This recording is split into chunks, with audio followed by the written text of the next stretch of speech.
Bentrovati con questa nuova produzione, altro spontaneo momento di solidarietà al nostro lavoro, arrivato dalla Proloco di Col San Martino, paese nel cuore delle colline, da qualche anno divenute patrimonio dell'umanità per l'UNESCO. Noi ci abbiamo creduto da tempi non sospetti e siamo lieti per quel poco di avere contribuito fattivamente con i sensi della cultura a questo prestigioso traguardo. Un sentito grazie a Luciano Stival per la Proloco tutta, grazie per la sensibilità dimostrata per la diffusione alla cultura. Ma grazie anche al signor parroco Don Francesco Salton, peraltro valente organista, per averci concesso la chiesetta di San Vigilio, luogo di culto, ma anche secolare autentica perla di acustica. Ancora oggi ci permette di ascoltare la musica come fossimo ai tempi in cui è nata. E questo appuntamento altro non è che la continuazione del lavoro a suo tempo intrapreso con il prestigioso duo di violini Bruni Scarpa per far conoscere la cultura e la sua storia, spesso poco nota. Stefano Bruni e Giovanni Battista Scarpa sono eccellenti violinisti veneziani che amano insegnare e da eccellenti didatti veneziani da sempre sono impegnati nella divulgazione della musica colta, proponendo al pubblico informazioni semplici, essenziali, ma autentica chiave per apprezzarla. Infatti, in questo senso, in questa edizione della nostra terza pagina, rappresentano un percorso di ascolto suddiviso in due parti, ad evidenziare la grande tradizione accademica settecentesca rappresentata da Georg Philipp Telemann, l'eleganza e la raffinatezza di Wolfgang Amadeus Mozart, accostati alla rilettura di melodie e danze popolari realizzata da Bela Bartók. Sarà piacevole immergersi nella raffinata conoscenza per merito loro, alla portata di tutti. E per dare la possibilità agli ascoltatori di apprezzare appieno le peculiarità di questi repertori, i professori Stefano Bruni e Giovanni Battista Scarpa suonano strumenti dell'epoca o fedeli copie nella prima parte e strumenti moderni nella seconda. Ovviamente programma e racconto sono delegate al loro discutibile talento. Non rimane che augurarvi buon ascolto.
tutti. Ovviamente per me l'emozione di suonare qua dentro è ovvia perché sono nato qui sotto e ringrazio la Pro Loco perché la mia primissima esibizione in pubblico fu dove c'era il Mostro del Vino nel 1986, 88, 87, non lo so.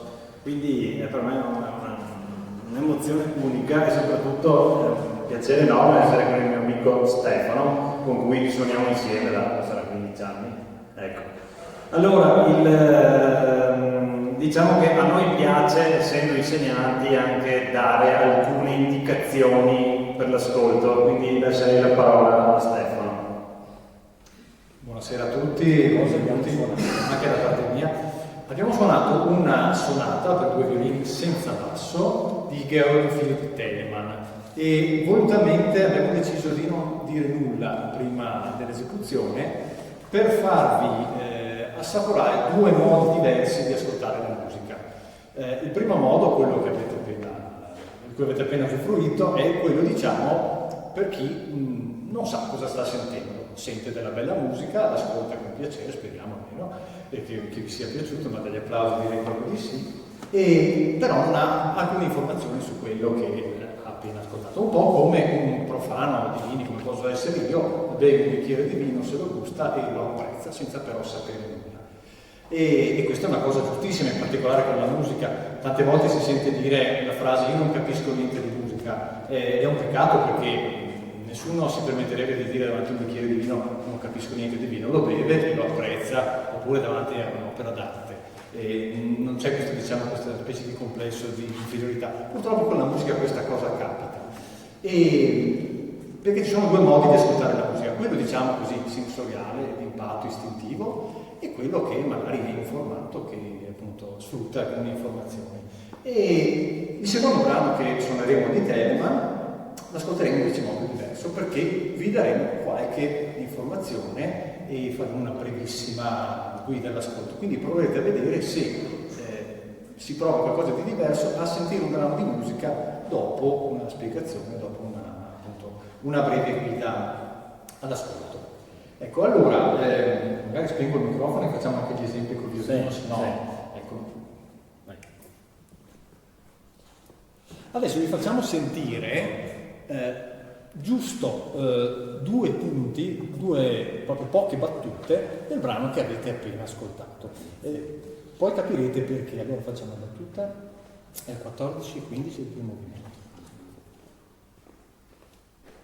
Ok, faccio prima io così.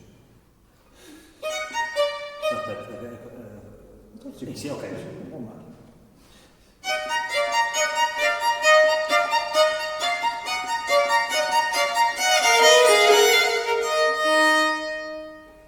In queste 2 battute i violini si sono scambiati il materiale musicale, cioè hanno eseguito alternativamente qualcosa di simile, se non addirittura uguale. Facciamo sentire solo le quartine.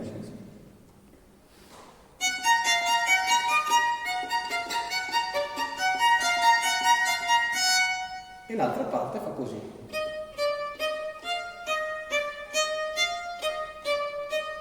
Cosa lo suoniamo normalmente?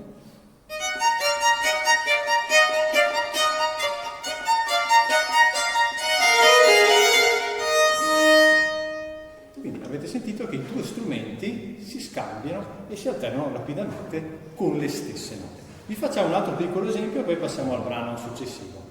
Perché l'esempio che facciamo adesso introduce la tecnica compositiva del brano successivo, ovvero facciamo sentire l'inizio ancora della prima sonata.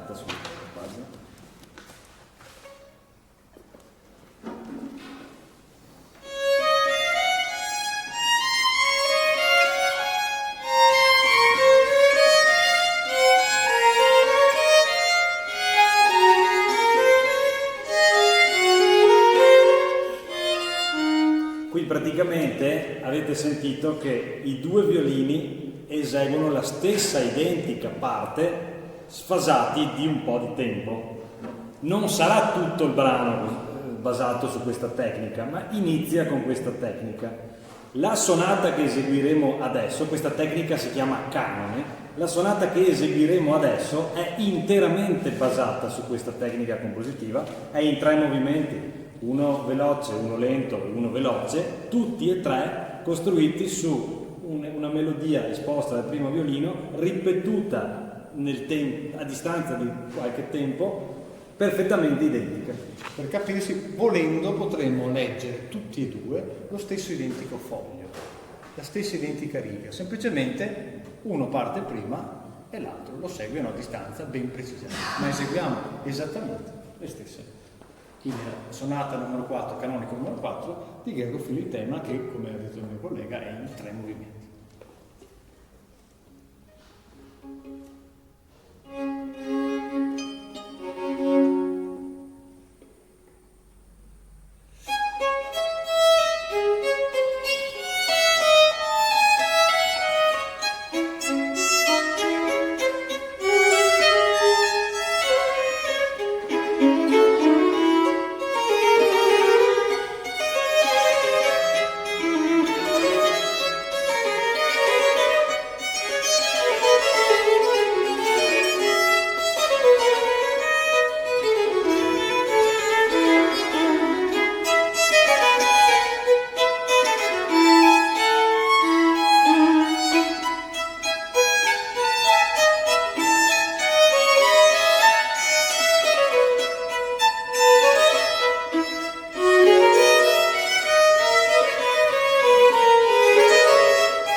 deciso questa sera di presentare un programma che spazia attraverso i secoli. Questi brani erano di Georg Philipp Telemann, un compositore nato nel 1681 e morto nel 1767, e seguiranno dei duetti di Wolfgang Amadeus Mozart, compositore immediatamente successivo. E per questa prima parte del programma abbiamo deciso di suonare due violini dell'epoca. Nel senso, io uso un violino che è un liutaio veronese del 1745, originale, e il mio amico Stefano invece usa un violino dell'800 riadattato a come erano fatti i violini nel 700. In questo modo cerchiamo di riprodurre, per quanto possibile, alcuni aspetti legati al suono dell'epoca. Naturalmente sono sempre discorsi che lasciano il tempo che trovano, anche perché voi sapete che un violino con il tempo cambia il suono, migliora, si evolve, si sviluppa, per cui avere un violino del 700 è un violino che ha X secoli e quindi non ha il suono di un violino del 700 che era nuovo e quindi aveva delle altre caratteristiche. Poi, se vuoi parlare un po' di alcune cose dei violini antichi. Diciamo che le caratteristiche che più influenzano il suono sono la forma dell'arco, che nell'arco barocco è leggermente convessa, mentre nell'arco moderno, diciamo così, dall'800 in poi è leggermente concava, ma ancora di più le corde. Allora, le corde che si utilizzavano all'epoca sono di budello animale, e le corde, diciamo, più acute, le corde gravi, sono di budello animale rivestito di filamento metallico. Mentre per gli strumenti moderni, nell'arco ho già detto, le corde sono sintetiche, quindi nylon con rivestiti di materiale metallico, quindi sono comunque corde sintetiche che hanno un suono più brillante. E a parte questa differenza, sentirete poi anche chiaramente il repertorio molto diverso, ma quello lo andremo a presentare più tardi. Adesso vi facciamo qualche piccolo esempio di Mozart per introdurre un nuovo concetto, un modo di scrittura musicale, e poi vi lasciamo l'ascolto di 6 duetti di Mozart. È una raccolta di 12, ne abbiamo scelti 6, alternando brani più lenti e brani più veloci. Vi aggiungo su una piccola cosa prima dell'esempio musicale: alcuni di questi duetti sono in forma di danza, sono dei minuetti, che è una danza tipica soprattutto del XVIII secolo, molto in voga in particolare nei paesi di area tedesca ma anche francese. Questo concetto della danza poi lo svilupperemo con Bartók, perché quasi tutti i duetti di Bartók che andremo a seguire dopo sono delle danze. Allora, la peculiarità, che vogliamo farvi notare rispetto a quello che abbiamo appena ascoltato, è che quello che abbiamo appena ascoltato prevedeva un utilizzo di due strumenti alla pari. Il canone era la massima espressione in questo senso, cioè avevamo la stessa identica parte. Qui invece si fa un salto e un violino ha un ruolo principale, quello della voce che canta, la melodia, eccetera, eccetera, e il secondo violino ha invece la funzione di sostegno, di accompagnamento. Quindi possiamo far sentire proprio un piccolo esempio alle 9. Questo è l'accompagnamento.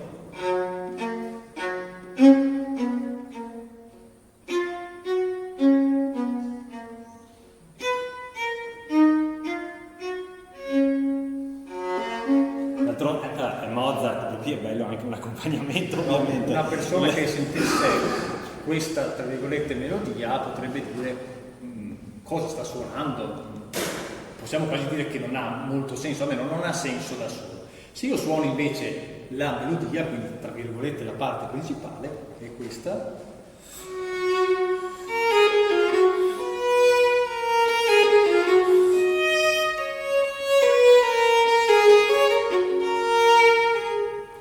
Che ha una sua autonomia. Chiaramente l'effetto diventa, mi permetto l'aggettivo magico, quando combiniamo le due parti insieme.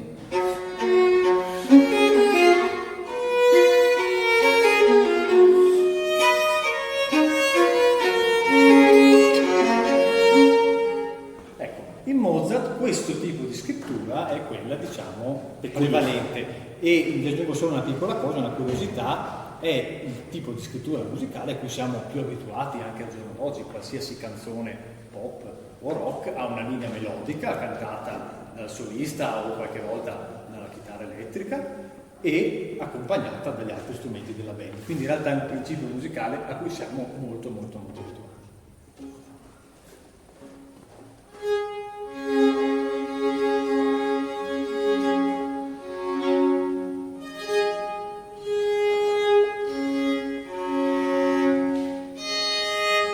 I duetti sono 6, una polonaise, un larghetto, un minuetto, un andante, un altro minuetto e poi un allegro finale.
titolo è completamente diverso, a parte gli strumenti diversi, ma sentirete che facciamo proprio un volo pindarico, saltiamo da un secolo all'altro. Allora, dicevamo che la linea guida dei duetti di Bartók è la danza.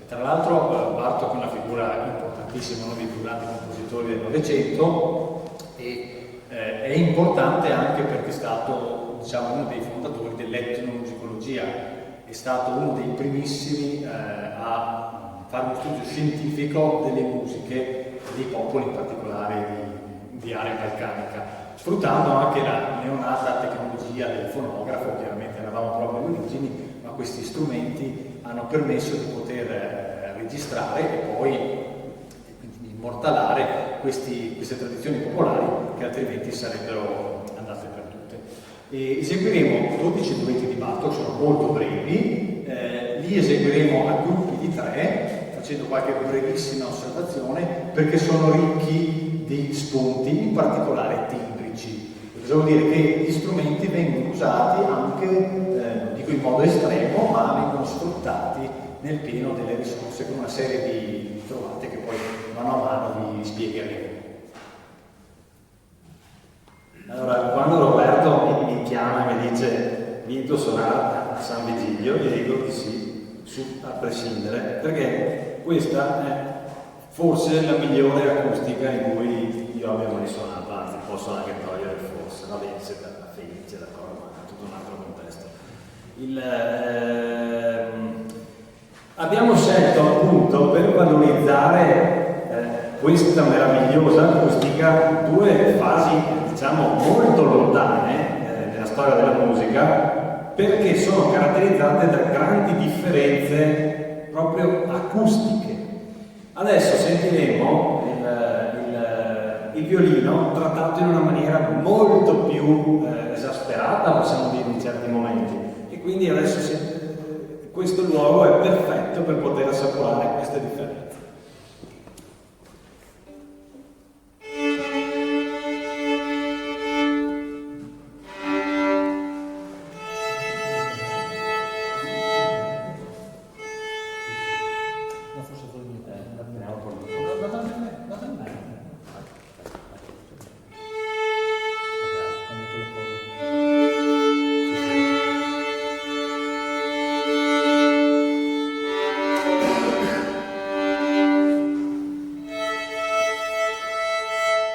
Soffrono di più i nuovi degli strumenti vecchi.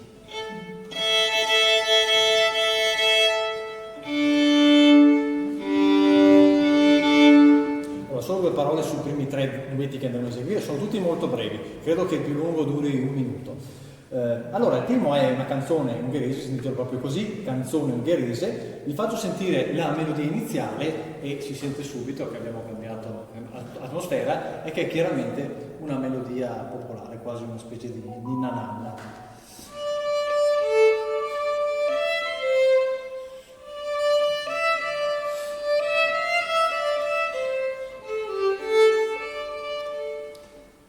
Il secondo...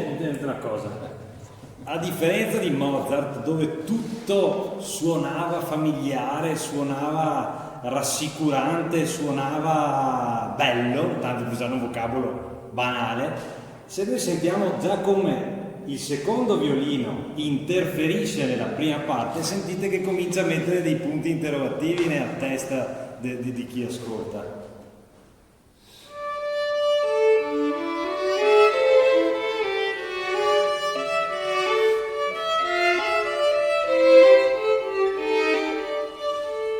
E qui è ancora abbastanza edulcorato rispetto a quello che si sentirà più avanti. Il secondo duetto ha qualcosa che per voi sarà familiare, perché inizia così.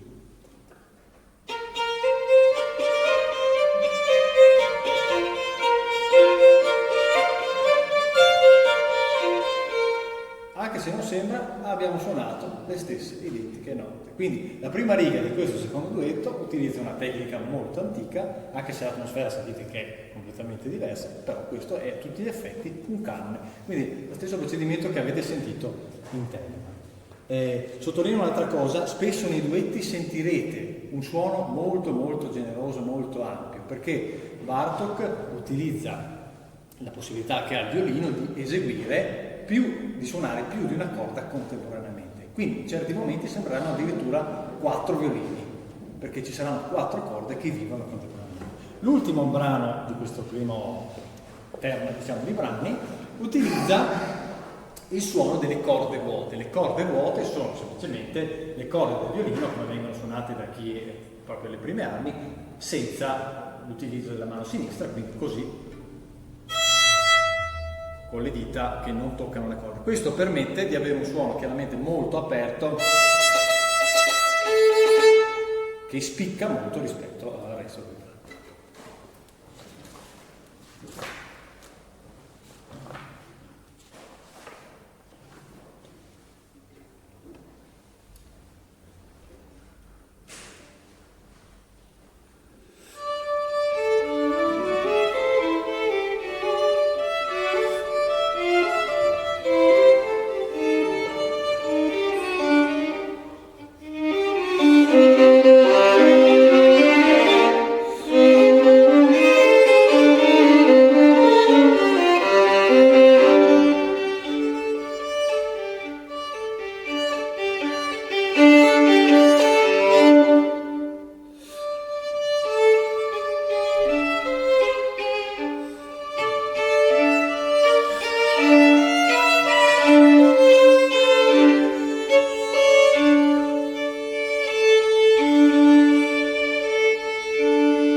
Veloce, li abbiamo scelti noi apposta per creare delle piccole, delle mini sonate, diciamo così.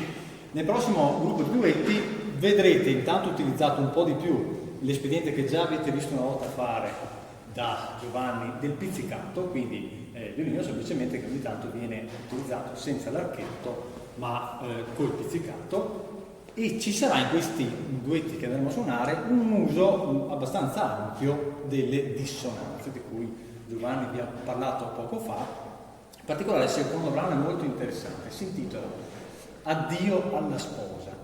E qui Bartók rovescia i ruoli tradizionali perché è il secondo violino che ha interamente la melodia, la parte principale, che viene, diciamo, tra virgolette, disturbata, ma non disturbata, resa più aspra e più intensa dalle dissonanze terribili che esegue il primo violino, in questo caso sono io, Quindi è una cosa di questo tipo.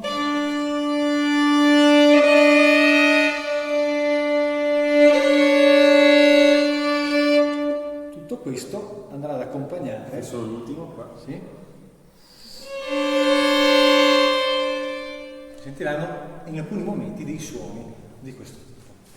E i brani sono una danza, poi l'addio alla sposa di cui ho appena parlato, e poi un'ulteriore danza scatenata con degli accenti che hanno veramente, se vuoi farli sentire, Allora, un sapore anche balcanico. qui Bartok introduce degli elementi di irregolarità, non è che li inventa lui, li va a prendere appunto dalla musica popolare balcanica, rumena. Allora, i ritmi che siamo abituati a sentire sono il ritmo binario, un ritmo ternario, quello del valzer. Qui mette dei ritmi invece irregolari. Alterna il 2 e il 3 in maniera da fare come degli sgambetti, e questa è una cosa che rende molto interessante. Che è assolutamente normale per la musica dei paesi balcanici, ma che chiaramente per il musicista occidentale è un po' meno abituale.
Nel prossimo gruppo di duetti, Bartók imita non soltanto le melodie popolari, ma anche gli strumenti popolari.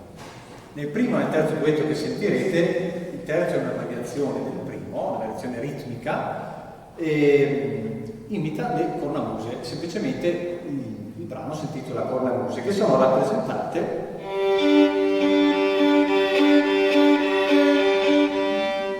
questi suoni lunghi, tenuti, ripetuti e un po' ossessivi, mentre il primo violino esegue una melodia chiaramente popolare. Il secondo brano invece è un brano di carattere riflessivo, è una canzone, anche questa è una canzone popolare, nel quale però vi invito a riconoscere alcune dissonanze, cioè è abbastanza disteso come brano, un po' triste ma tutto sommato molto lineare, però ci sono alcuni punti, ci sono delle dissonanze che sicuramente adesso siete in grado di riconoscere.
devo raccontare la storia di questi duetti, perché sono tantissimi, sono 44, tutti molto brevi. Erano stati commissionati a Bartók a scopo didattico da un insegnante di violino e pare che sia andata così.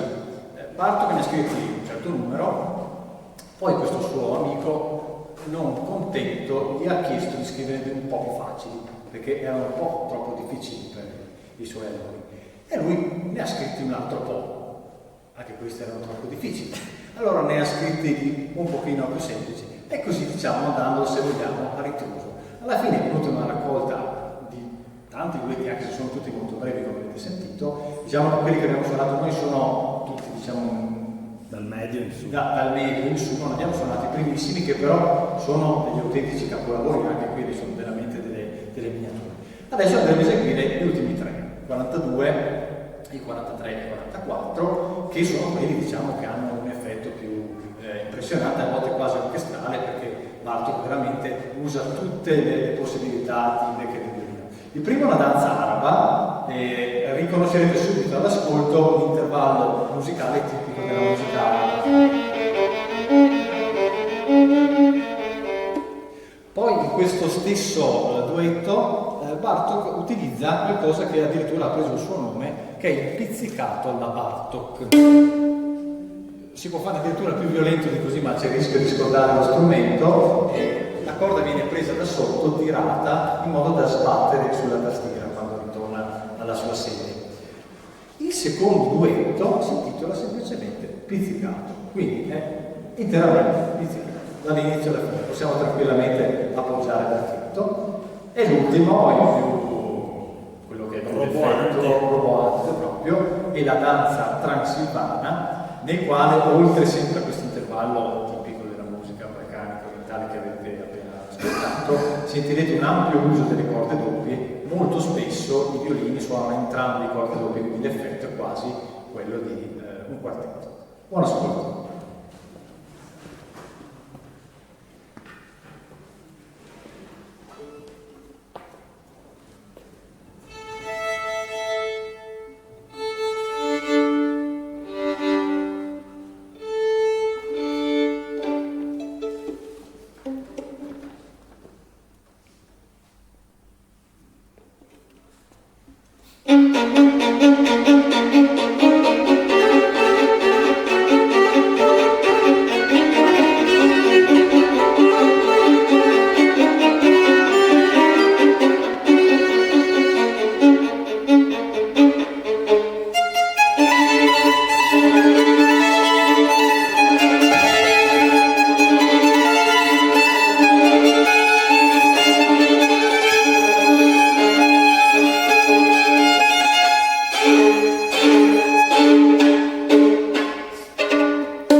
come bis rifacciamo la danza araba.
Il bis più corto della storia, 48 secondi.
Siamo stati veramente bene con questa oretta di buona cultura, grazie ai professori Stefano Bruni e Giovanni Battista Scarpa, che ci hanno portato nella storia, ce l'hanno spiegata egregiamente, e ai quali va il nostro ringraziamento, come ringraziamo di cuore per la sensibilità dimostrata il presidente della Proloco Luciano Stival per la Proloco tutta, e anche un uomo di cultura quale Don Francesco Salton, parroco di Col San Martino, che ci ha concesso la bellissima chiesetta di San Vigilio. Alla prossima!